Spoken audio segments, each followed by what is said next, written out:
Hello there, welcome back to the Football-Oranje podcast. We're here today with Scott from Homeboys podcast. More from him in just a second. He's a Celtic fan, can't you tell? We're going to be doing a sort of European preview because it's a massive couple of weeks ahead for Dutch sides in Europe. Ajax are already in the Champions League, but we've got PSV trying to qualify for the Champions League too, with their tie against Benfica. We've got Celtic against AZ, which will make up the main part of this podcast, as they're in the Europa League, last qualifier. We've also got Vitesse playing Anderlecht and Feyenoord playing Elfsborg. So many Dutch sides in action, which is fantastic. But like I say, let's focus on Celtic versus AZ first of all. And I've got Scott here. Scott, who are you? How are you, pal? I am very, very good. Thank you for asking. What do you do normally, Scott? Who are you like with Celtic? I haven't just got some random on this podcast, have I? No, absolutely not. No, so to give Michael his due, he's went and seeked out the host of one of the best Celtic podcasts you'll ever get in your life, the Homeboys podcast. If you're ever looking to know about Celtic, well, don't come to the Homeboys because we are absolutely a bunch of drunken bums who pontificate and moan about Celtic. But to be honest, no. I'm just a big Celtic fan. As Michael says, we do our own podcast, the Homeboys, where we sit and analyse every Celtic game. However, which Michael's going to tell us about later, I do my own podcast, a preview podcast called Room 1-on-1, where I basically sit and I talk to the opposition. And my good friend Michael here is going to help me out later on as well. So I'm here to give back and tell you about Celtic. Fantastic, Scott. And he's such a drunken bum that he's got me drinking the beer too. Here's to you, my friend. Here's to you. Without further ado, let's talk about the game because it's a double header. It's Celtic at home first and AZ at home next week. It's Wednesday the first leg, Thursday the second leg, and this is a really interesting tie because no one gets knocked out of Europe. If you win, you go through to the Europa League. There's more money. There's more interest. There's bigger teams there. If you get knocked out, you're in the Europa Conference League. Not quite so nice, but I'm sure Celtic would love one over Rangers in being in a competition higher up than the other.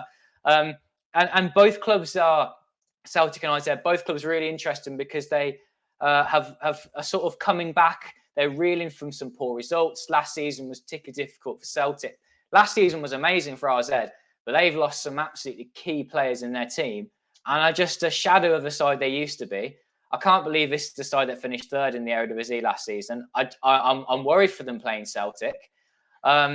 Just to give a bit of insight into AZ before we get on to Celtic, they haven't got a first choice goalkeeper at the moment because Marc Bizot left to go to France, so they're playing their second goalkeeper, Hobby Verhulst.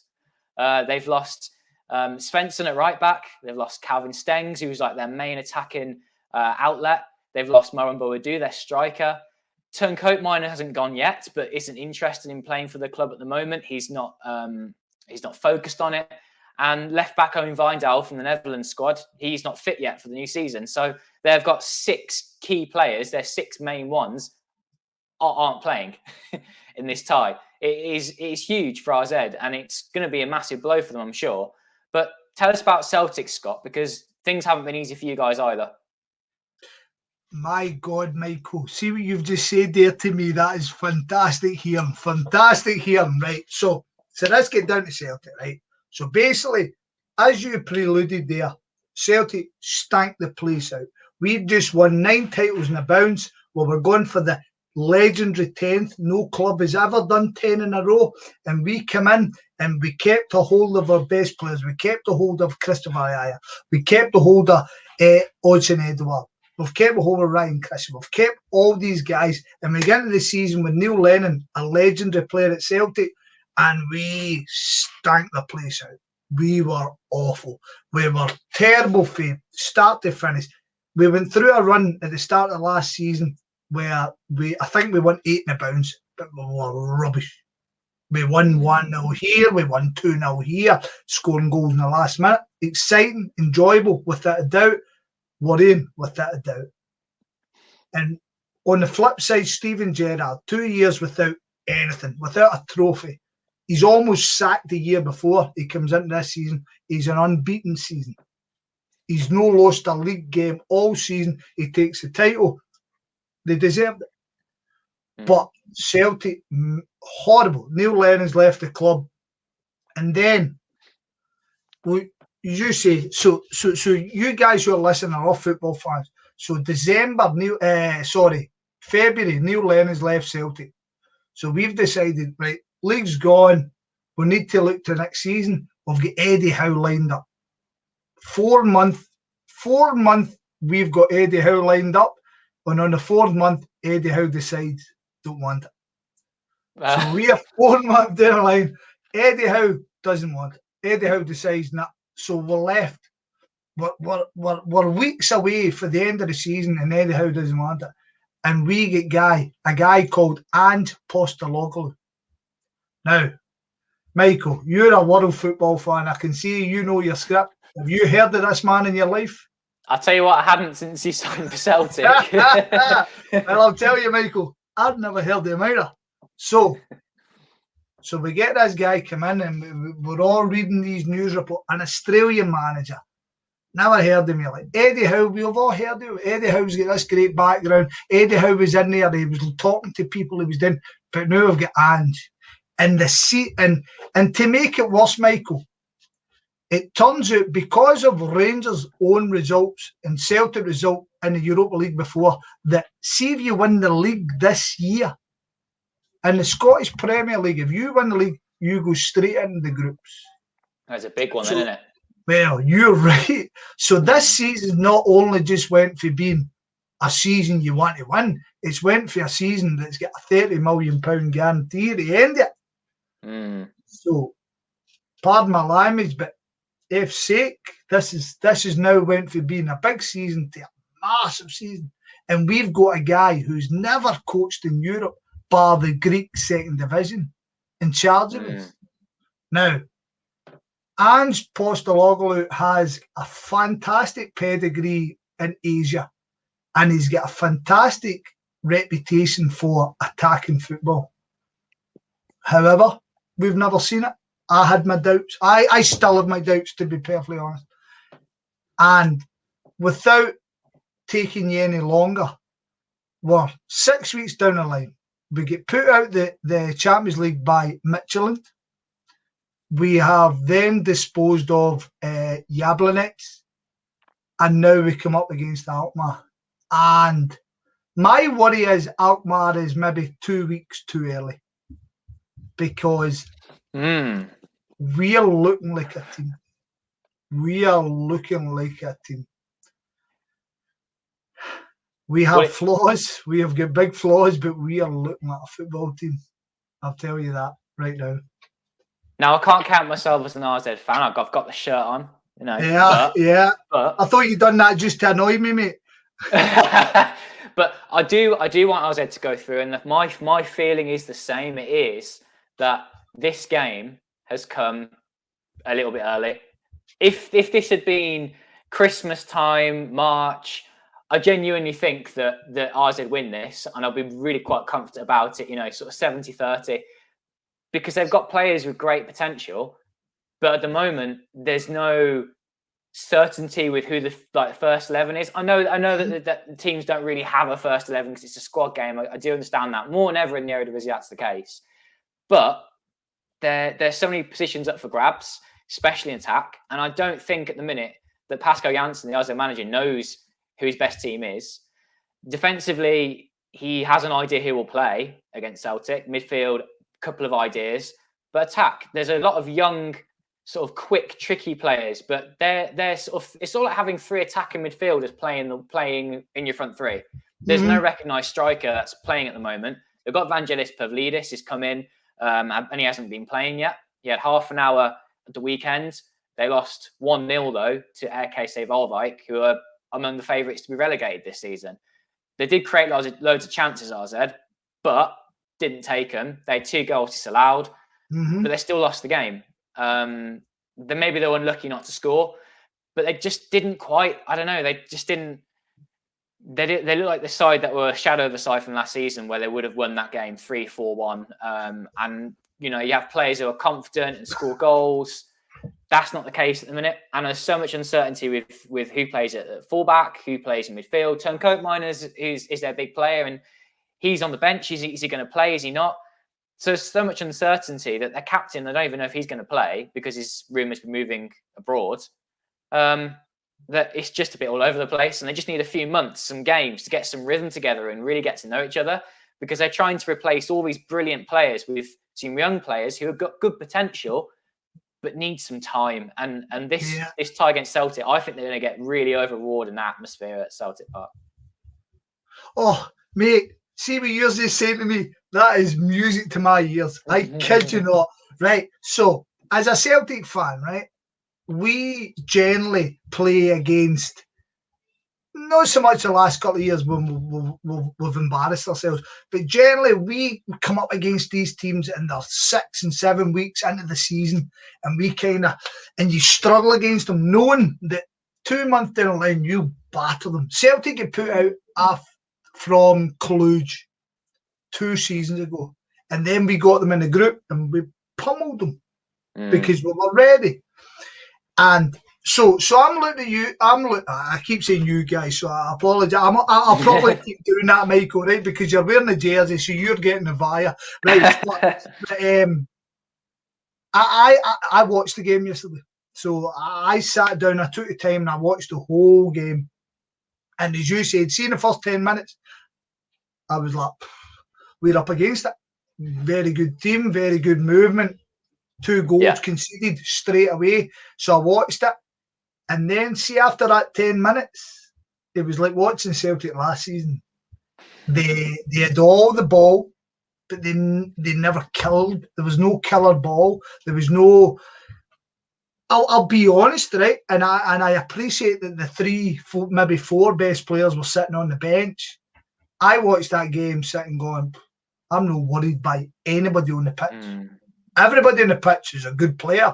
They control the ball. As per with Dutch football, the ball comes to their feet. They don't miscontrol it. They don't.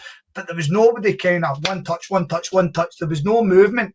And I'm sitting going, see, what you've got to understand, Michael, is we've all been terrified by this tie because you guys have AZ have finished 3rd in the Dutch league, which is the Dutch league.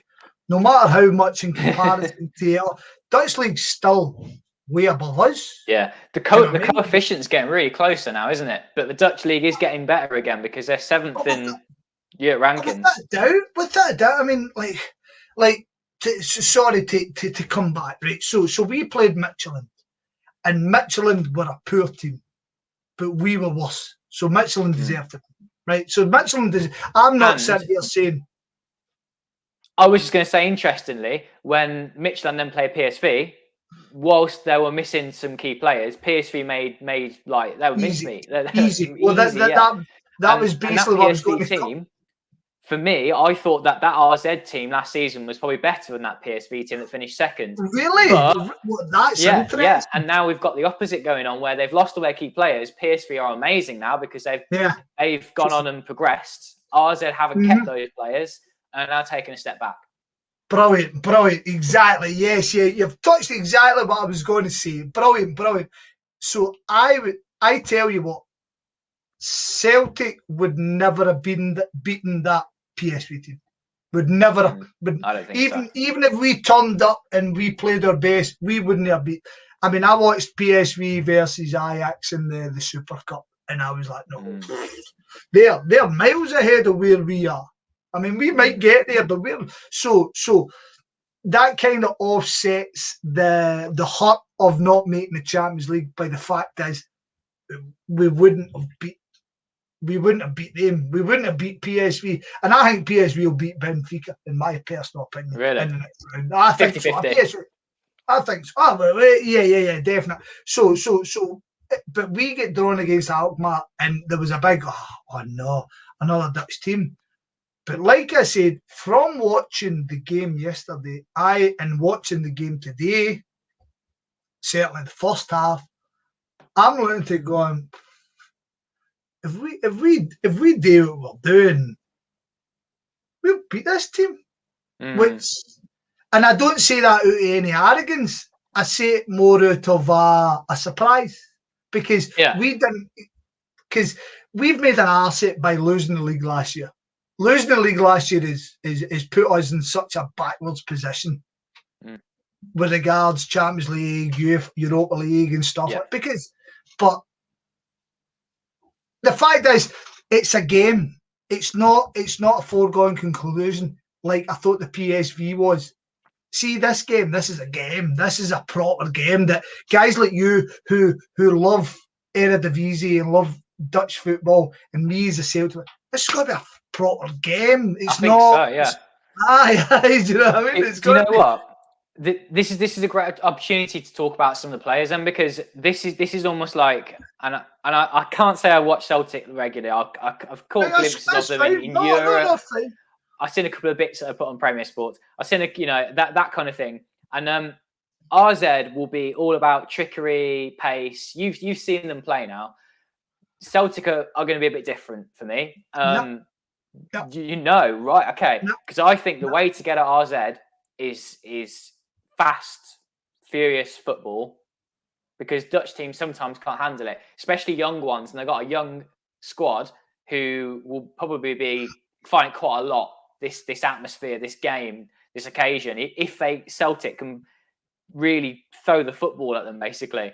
But who are the players that RZ can look out for then that could be dangerous? Because we know like Edouard is a striker. We know a couple of bits about the players around that, but who are the people you think are going to hurt RZ the most over the two ties? So like I preluded earlier on, I spoke about Ange, and Ange has got this total attacking ideology to the point of to hell what's going on back there. It's all about up there. There was a in the Celtic media there was a journalist.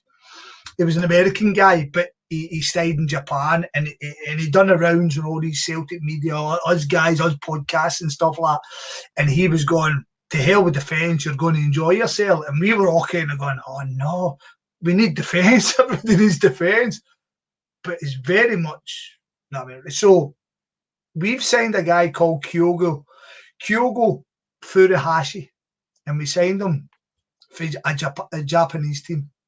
And he's 26-year-old, he's 5'6", but my God, what a talent this boy is.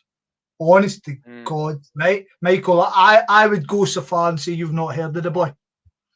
Right? I hadn't until he signed Celtic. Right? I have never heard of the boy. Wow. Honest to God, wow. This guy, I mean, I don't like getting this excited about somebody early doors because I've been there. I'm a 41-year-old man who has seen flash in the pans come and go. But wow, honest to God, wow, this boy, he just moves constantly. His touch is excellent. His finishing is excellent. His attitude is second to none. If I was at AZ just now, I would be totally concerned about him. And the fact that we've brought Edouard back in the team would concern me even more. Right? The reason I say that is, us as Celtic fans, Edouard, he's in his last year of his deal. And he was awful last year. He still scored 22 goals for us last season, but he was awful. His touch was off. He just the stuff that made us love him and sing Stone Roses songs about him, that all disappeared. But he came in the team today and he played off of Kyogo. Kyogo played in the left and he played centre. It was lovely. It was lovely, I tell you, it was lovely to watch. Right, so Celtic ended up finishing 3-2 today, which AZ will probably sit and go, brilliant. Because see, in the first half, if Celtic were 5, 6, 7 nothing up in the first half, nobody would have moaned. The first half was one of the best footballing displays I've seen in a long time. It was magnificent. Second half, that wasn't so great. So all I can tell you, We'll go through it. Hugo, excellent. A big worry. Eddie, if he's on his day, Eddie will cause you problems. James Forrest, a fantastic football player. Then we get in the midfield, and then you've got David Turnbull, brilliant football player. Tom Rodgick on his day, fantastic. Callum McGregor, a wonder player. But then we get to the back, and that's where AZ will be sitting going, we can do damage. Because our defence is okay, but it's the fact it's unprotected. There's no protection for that defence. Ange also likes our two fullbacks to come into the midfield. Like you probably remember, do you remember Philip Lahm used to do it for Bayern Munich? He used to come in and beat that. So he likes that, which ultimately leaves you two centre halves. Right. So if you get in there that space, you're almost 3 on 2, maybe 4 on 2, depending on how you go. There's space there to be had for Celtic. I hope they don't do it, but there's what it is. That would be my thinking. I hope that answers what you were looking for. Yeah, no, definitely. I think that AZ can look at that defence and think that counter-attack might be the way forward when they play that first leg. So. They've got Carlson, who's their biggest weapon when it comes to like something out of nothing, and he will play on the left wing. He's someone who is missing someone to play with because there's no striker to hold the ball. There's no attacking midfielder with the quality anymore to help him out, and that's really sad. But there are players that Michael, fancy the. Sorry to interrupt you there. I thought Carlson. Oh right. Sorry, the Swedish Carlson. My apologies. Yeah. I was getting myself confused there. Sorry, that's all right. Right, crack on. There's a familiar name, Bruno Martins Indy. He's a captain. He's a centre back. I'm sure that if it comes to balls in the box, that won't be so bad. It's if like I say, Celtic can overload the box. I think it might be too much. They'll probably play Jordi Clasie, who used to play for Southampton. Decent defensive midfielder, but he's no turn Koopmeiners, which makes me think that he might actually play Koopmeiners and Clasie together in front of the defence. But we'll see. The big question comes at left back because they've got Thijs Oosting there, and he's an attacking midfielder playing at left back, and he's never done that in his career before. So that makes me wonder, whoever's in that right wing is going to get a joy of a time. And then like the attacking wise, it's anyone's guess who could play up there. I won't go through the options now, but they're all sort of much of a muchness and not really got much cutting edge at the moment. Yeah, that's AZ and Celtic definitely seem like a threat. I want to get your prediction, Scott. But tell me, see the guys like so basically AZ's best players were all sitting on the bench on Saturday. Koopmeiners was. Vindal's not fit yet, so he's the left back normally. He wasn't on the bench. Yeah. But their main key players have left. They've all been sold for I know, but like so the Norwegian boy, is it Midso? He was on the bench. Yeah, Mitsio, yeah. So he'll probably play on. Yeah. And the new signing, the new Greek boy they got from Willem II, he was on the bench as well. Is that just because they just signed him, basically? Right, yeah, he's new and they haven't given him a chance yet. But that makes me think that why didn't you give him a chance against Volvo? Because he's been at the club long enough to start a game now, and he's a striker that they're missing, someone who can hold the ball. But he's also quite tricky as well. Like he's a threat, and I don't know if he was just being saved for fitness, like Mitcho, for example. Mitcho didn't play because he was being saved for this game. Right, nice one. Yeah, well, yeah, and the couple of new players are going to sign. They won't be ready for the first leg, second leg maybe. But it's like I said, they need a month. They need 2 months to settle down and really get together this new team, this new look that they've got. Because at the minute, it's all over the shop. I mean, the Icelandic boy I thought was he was good. He was full of hustle. He was involved in, is it Gudmundsson? Is it? Hustle. Yeah, he's a good player, but is he a great player? Exactly. Well, that was exactly what I was going to say. That he's hustle and he's in about, but there's no any je ne sais quoi, is it? Yeah, I mean, he had a purple patch last season where he scored some goals, and that's why he's playing as a striker at the minute. But for me, if he starts against Celtic, I think you'll be all right. Right. Okay.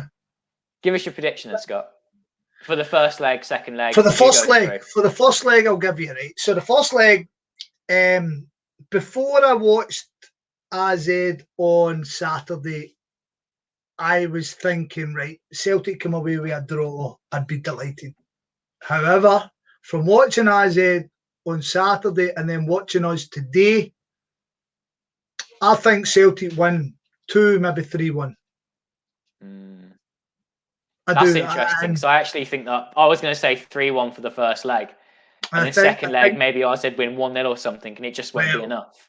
Well, if I see today, mate. See today, if Craig Gordon is the smashing game who played for Hearts, and we were a bit wasteful, Celtic could have destroyed them today. And I would say Hearts are a much better team than RKC. I would say so. But however, I flip it on. Celtic lost their opening day, and to be honest, if things had went right for AZ in the first 15 minutes, then that game could have been finished before it was a contest. Yeah. I mean, AZ were the best team. I think it was 70% possession until RKC scored the goal. So, but it was just they looked a bit toothless to me, and I'm kind of hoping that continues. All right. Well, you think that Celtic will go through. I also think that Celtic might go through. Scott, I want to get your opinion on a few of the games before we finish this, because I did say that we're going to preview all 4 games, albeit briefly at the end. We've got Benfica against PSV. There'll be a lot of Dutch football fans watching this thinking, well, that's the big game. That's PSV trying to get in the Champions League. And I can agree, it is massive. They rested lots of players at the weekend and they won 2-0 against Heracles in their opening game to get ready for this, because they look a new look side, and you watch them in the Johan Cruyff Cup when they won 4-0. Just like an independent point of view, how good do they look? And do you think they could probably compete in the Champions League too if they got through? Right. So I'll put my hands straight up. I am a Bay fan, right? So I'm a Borussia Dortmund man, and I'll even though he let us down, I love Mario Götze. Love him, absolutely love him, and there was never any chance he was ever going to come to Celtic, but I always thought Celtic would have fitted, and he's went to a smash. And see the manager of PSV. I always liked Roger Smits as well. I thought Roger Smits was a fantastic manager back to his Salzburg days. So I like PSV. And I know last season was a bit of a disappointment the way things have went, but they look like a proper football team this year. They look like definitely. Yeah, they look like a team that have they've listened to their manager for a year and they've went, right, here we go. And as I said, I had a fear about Celtic playing them anyway, and I've got to laugh. When Michelin played them, I kind of had a wee sneering laugh. Now one of the ones, but I watched the Super Cup. They looked fantastic. Benfica are always a fantastic team. They obviously had their problems last year by getting put out in the first round, but that was it. They spent like 200 million or something. It's going to be a tough tie, but Benfica get beat off in Rangers last year. So I think PSV will beat them over the 2 legs. I think it's going to be 50-50, really, really close.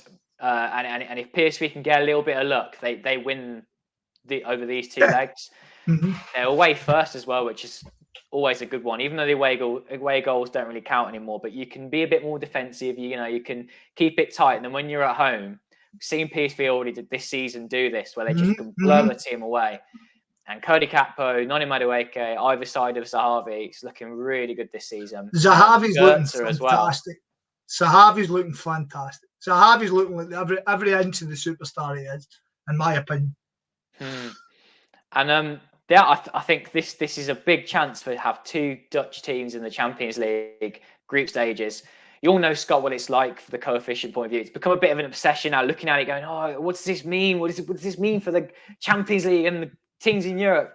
And it looks like Scottish teams have got the same deal as Dutch teams pretty much this season in Europe. So having 2 teams in the Champions League, you know how hard it is to get there. the fact that they can possibly have that would be terrific for the league. Lots more money that can just filter its way down. I think it's great. I mean, it makes more. Go on. It's frustrating, mate. So sorry to interrupt. Just it's frustrating, right? Because I have so from afar, I would like FEYENOORD, right? FEYENOORD always had a lot of time for FEYENOORD, and eventually filled an ambition two years ago, and I went to the kit for the first time, and it was different. I also went to Excelsior, which was phenomenal as well. But that's and as somebody who sits at the same level of football, whereas like obviously Ajax are up there. You're right what you're saying. It's just having the two teams in there, having the two teams fighting. It just doesn't seem fair. Like sad to say, you're an Englishman, hey, but it just doesn't seem fair that like Leicester can come fourth and they can just skip Ajax or I know Leicester. I'll pick Leicester because they're floating about, but it doesn't seem fair that they can skip these fantastic teams because of the league. Just doesn't seem to me. It doesn't seem fair. I understand. Yeah, there's got to be a balance with it, and they've tried so much now, UEFA, to make it that any league than the interesting ones, according to them, will have to go through all these qualifiers to finish in first and second in least just the Eredivisie and the SPL. But it should be the Champions League. Although I think without getting into all of that, it's good this season that they've got Ajax straight into the group stages. PSV have had to qualify, but could be there as well. You know what, Scott? We'll just talk about FEYENOORD. You mentioned them. I always say this, if I ever have a chance on our podcast, that my two favourite atmospheres in the Netherlands are FEYENOORD and NAC Breda. FEYENOORD in the Kout, absolutely rocking. They've got a tie against Elfsborg. And just to give you a bit of go on, FEYENOORD. They're getting lots of rhythm at the moment. They've been winning some games early this season against teams that aren't that great, but still 4 clean sheets from 5, 13 goals scored in 4 games. They're looking much better now, even without a recognised striker yet. So let's see how they go on. They've got a tie against Elfsborg. They're at home first. For me, they're in the Conference League group stages. That's not a problem. So the final team to look at, Vitesse, they've got Anderlecht away first, then at home after. I think this one's a real close one. People that are saying that Vitesse are out before this has even started. They think that Anderlecht are going to have too much, and I disagree. I think this is a really close one. They've got a lot of their players back fit now. They're looking a better team. They've been with Thomas Lech for over a year now, a bit like Roger Schmidt with PSV. They've had the time to work together, and they look tactically well prepared. But I wonder whether they have enough over 2 legs against Anderlecht. It's just what I would say there. But if you could have all 5 teams in the European competition for the Eredivisie, that would be amazing. I think the Scottish League can only dream of something like that. Of course, it hasn't got there yet. The Scottish League's looking to get 2. It's not nice you kind of sneering from afar, but however, you're right. Yeah, you're correct. I mean, I'm no telling lies. I'm sitting here with the Celtic jersey on. When Rangers get beat off in Malmo, I was laughing. I was enjoying it. I was cheering. Right. So, but I know, I appreciate where you're coming from. Right. So I obviously can't help with your analysis. Vitesse finished what, 3rd last season? 4th, should I say 4th? Yeah. FEYENOORD finished 5th last season. That's right. But Anderlecht are a good team. So I don't know. I mean, this is me from afar. Anderlecht, Victor Company's a dumb one. Well, let's see. Scott, I've got to thank you for your time. It was brilliant to have you on. Just talking about Celtic and anything European football, to be honest. Yeah, no problem, mate. Anytime you need me, anytime you need me to be filler for you, I can sort anything for you, right? You want to talk about Borussia Dortmund? I'm here, all right. Well, let's see who they get in the European group stages. If we can get as many Dutch teams packed in there as possible, we'll see what the draw brings out. This will be really good, I think, this Celtic RZ side, that tie. That's why we previewed this, because I think this has got potential. So Let's hope it's a good one. Let's hope that it's not over in the first leg as well, and I also don't get pummeled. No, let's hope it is in the first leg, and then we can have a fantastic. We'll have loads of beer. Me and you in the second leg. You've been on the train down from Glasgow all the way down. All right. Well, Scott, thank you for that. And if you did enjoy this, do give it a like, subscribe if you're new. Go and check out what we do at Football-Oranje. If you don't even have a clue what we do, we touch football in the English language. There's a website, there's Twitter, there's YouTube. Go check it all out. But anyway, from us for now, thanks for watching. Hail, hail.